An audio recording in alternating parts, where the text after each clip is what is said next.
Welcome back. All right, so we're going to talk about the Los Angeles Kings today as I continue through the Pacific Division in these previews. The LA Kings today, I'm leaning towards maybe Calgary for the next one. We'll see. The LA Kings, a team that has had some success in the regular season and has struggled to beat the Oilers the last few years. Will they meet the Oilers again this coming spring? We'll see. Will it be a first-round matchup? Again, we'll see, right? So the LA Kings, going back to 2014-2015, their top scorer, unsurprisingly, is Anze Kopitar. 769 games played, 217 goals, 448 assists for 665 points. One of the best two-way forwards in the game. We can have that debate at some point in time, of course, again. But at this point, yeah, he has to be one of the best right now. Drew Doughty, the debate being who is the absolute best. That's for another time. 735 games for Doughty since 2014-2015. 97 goals, 351 assists, 448 points. Adrian Kempe, 549 games, 159 goals, 169 assists, 328 points. Dustin Brown, 576 games played, 129 goals, 168 assists, 297 points. Jeff Carter, 444 games played, 135 goals, 131 assists, 256 points. Tyler Toffoli, 443 games played, 125 goals, 131 assists, 246 points. Alex Iafallo, 420 games for him, 85 goals, 119 assists, 204 points. Jake Muzzin, 364 games, 39 goals, 133 assists, 172 points. Trevor Moore, who had a fantastic year, we'll talk about it, 293 games, 71 goals, 91 assists, 162 points. And Philip Danault, 239 games played, 62 goals, 90 assists, 152 points. And we'll see what role Danault plays in their lineup this coming season. Now, when we look at their top five goaltenders over that same time period, unsurprising, Jonathan Quick tops the list at a record of 194, 158, and 48. Cal Peterson second at 44, 42, and 10. Peter Budaj, 28, 21, and 3. Phoenix Copley, 28, 7, and 5. And Cam Talbot, who has, of course, exited the team this offseason, 27, 20, and 6 record for Talbot as a member of the LA Kings. So over the last 5 seasons, you can see here that the Kings have had their struggles, and in recent seasons, those struggles have transferred to the playoffs from the regular season. But in terms of points percentage, 558 points percentage over the last 5 seasons, which is 19th overall.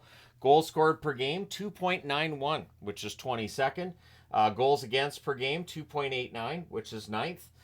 Power play, 20.3%, which is 16th. Penalty kill, 79.4%, which is 15th. So right around average or a little bit below average for most of those numbers. Then you get into this past season. They had a 604 points percentage, which was 12th in the National Hockey League.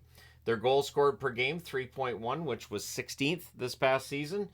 Goals against per game, and this is the key thing, right? And with Jim Hiller staying behind the bench, odds are they're going to try to win themselves a Jennings this year for lowest goals against. 2.56 goals against per game this past season, third in goals against in the National Hockey League. Their power play was 22.6%, which was 12th. Their penalty kill was fantastic, 84.6%, or second overall in the National Hockey League. So again, with Jim Hiller staying behind the bench, penalty kill, goals against are going to be really important. It may drag down the scoring. So for those of you who play the fantasy side of things, LA Kings players may end up with a little bit of suppressed totals because of the fact that this team's going to play defensive style. Adrian Kempe led them in scoring this season, 77 games, 28 goals, 47 assists, 75 points. Kevin Fiala, 82 games, 29 goals, 43 assists, 73 points, which leaves Kopitar third. He's normally the number one scorer for the Kings. 81 games, 26 goals, 44 assists, 70 points. Trevor Moore, as mentioned, he had a fantastic year. 82 games, 31 goals, 26 assists, 57 points. And in my recent trip to California, I was gifted this by the Kings' own anthem singer. So thanks, Hannah. This does sit right here on the set, right next to Gary Bettman, and I promise those do not touch one another. Quentin Byfield, 80 games, 20 goals, 35 assists, 55 points. Doughty, 82 games, 15 goals, 35 assists, 50 points. Danault, 78 games, 17 goals, 30 assists, 47 points. Dubois, 82 games, 16 goals, 24 assists, 40 points, in what proves to be his only season in Los Angeles. Matt Roy, who has also left the team, 81 games, 5 goals, 20 assists, 25 points. And Jordan Spence, who is just getting started, 71 games, 2 goals, 22 assists, 24 points. probably ends up with some more points this season, especially with Roy departing the team. And in the event that the power play gets better, maybe Spence ends up on the second unit.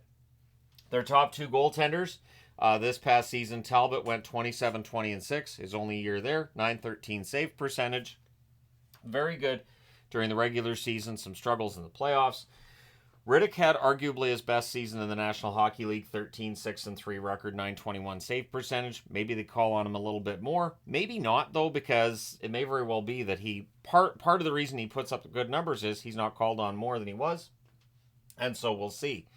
I struggled to find players for the rookie watch when it comes to the LA Kings. So that column is empty.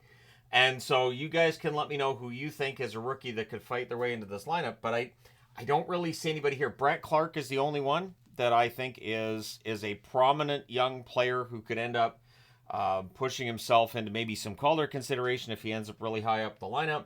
But I'm not sure if that'll happen. We'll talk about the defense in a bit here, though. So their top 12 forwards, Trevor Moore, Anze Kopitar, and Adrian Kempe, I think would make an excellent first line. That would leave Alex Laferriere on the second line, because the way that I've got this figured out is if Quentin Byfield is playing down the middle. So if you have Byfield down the middle, that leaves you with Kopitar, Byfield, Deno, and likely Lewis as the fourth line center. Excellent 1 through 4. And again, if you want to build a contender, having an excellent center spot from 1 through 4 is really important. Now, in the event that Byfield ends up staying on the wing, that would drop more down to the second line, likely with Deno and Fiala. But I wanted to play around with a little bit here. Laferriere is the one that I think has maybe a little bit more offense there. But even if you don't see that offense, the work ethic is there for Laferriere. So if it's Laferriere, Byfield, and Fiala, that's going to be a very hard working line, which would put Turcotte on a line with Deno and Foegele. At least I think so. We'll see whether or not Turcotte ends up being a regular for them this season. Tanner Jeannot was added from Tampa. He very well may end up on that third line, but I don't know that Turcotte fits into the fourth line, which brings us to the other fourth liner with Lewis, who is Kaliev. So Kaliev shouldn't be on the fourth line, ideally, but he hasn't developed into the player that he was expected to be when they brought him in. So we'll see what happens with Kaliev. Obviously, there's been rumors about whether or not he may end up being traded. That has not taken place to this stage. Doesn't mean it's not going to happen. Just it hasn't happened yet. Because the extras, the first name on the extras list is Akil Thomas, who looked pretty good when he got called up late in the season. We'll see whether or not he gets some games or ends up breaking his way into the lineup. Maybe he's going to end up under that rookie watch as well. So again, I couldn't see anybody that was like, well, clearly this is going to be a big prominent rookie for them. Jack Studnicka, who's bounced around the league a little bit now at this point, but Studnicka can fill in. Glenn Godden, again, veteran player who can fill in on the fourth line if need be. Tyler Madden's still there. I don't know if Madden ever hits at the NHL level, but I figured I'd put him on the board. Samuel Fagemo, who has played some games here and there and has shown that he can play at the NHL level. And Martin Chromiak, I figured, you know what, I'll put Chromiak on the board. Sure, why not? But again, it doesn't feel like the Kings are going to be really heavy into a young player who is still technically Calder eligible at this point. So the forward group, I think, is good. And adding Warren Foegele, I think, is a key player for them. I've seen some complaints about the cap hit here and there, but, I mean, really, Fogel's a quality guy. And that work ethic seems to be something that Rob Blake is making a priority when it comes to adding players. Very often the players he's adding are hardworking players. A little bit of sandpaper, too. And you get that with Foegele. You get that with Jeannot as well. And maybe Jeannot leaving Tampa Bay, maybe that's exactly what he needs. And LA got themselves a steal there, but we'll find out. On the blue line, you've got Drew Doughty. You've got Vladislav Gavrikov. Mikey Anderson's still there. Joel Edmondson signed in the offseason. And, of course, complaints I saw about his cap hit, too, but that's kind of standard with most depth defensemen and forwards. Jordan Spence and Brant Clark. I think both of them are going to be on this blue line. Spence, obviously, 24 points this past season. Brant Clark has more offensive game than does Spence. So we'll see what happens and whether or not we see Clark end up in that top four. Maybe Edmondson drops down to the third pairing. Extras, you've got Andreas Englund. He can drop the gloves. Some toughness there, of course. Kyle Burrows can drop the gloves. A little bit of toughness there coming over from San Jose. Caleb Jones coming over from Colorado. And Jacob Moverare. So there's some good depth on this blue line.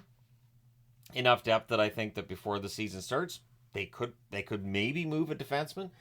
Maybe you get into training camp and you say, you know what, all these, Spence and Clark are ready for a big role. And maybe you look to move a depth guy in order to make some room somewhere else in your lineup. But we'll see what they do. In goal, you've got Darcy Kemper coming off of a rough year with Washington. Not going to sugarcoat it was a rough year. But he's played in LA before, so they know what they're getting.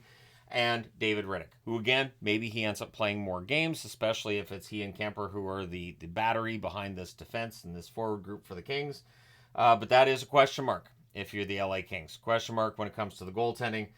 Phoenix Copley's still here, and Eric Portillo, who is currently unsigned, but he's still there as well. We'll see what happens. Salary cap space, according to Puckpedia currently, $1,321,666. So there's not a lot of cap space there, but there's always that possibility that further moves get made before the season starts.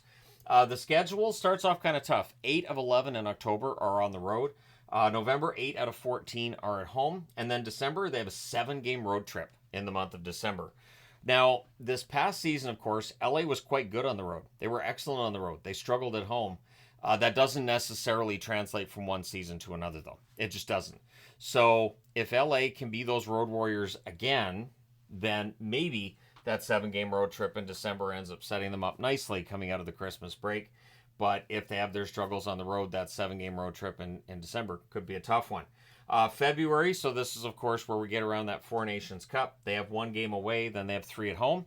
Four Nations Cup follows that, then they're at home for 3 more, and they go on the road. So that's 6 games, a 6-game homestand, 3 before and 3 after that Four Nations Cup. Nice relaxation time there for the LA Kings. Good chance for them to reset. And in April, they've got 5 out of 8 games at home. So basically, if they can survive the October schedule, which is road heavy, and if they could do well in that road trip in December, they could set themselves up nicely for a schedule that gets a little better for them and more home games late in the season. Their Stanley Cup odds currently at 2,200. Honestly, I'm kind of surprised they're that low, but again, it all comes down to who's betting on who and all that fun stuff.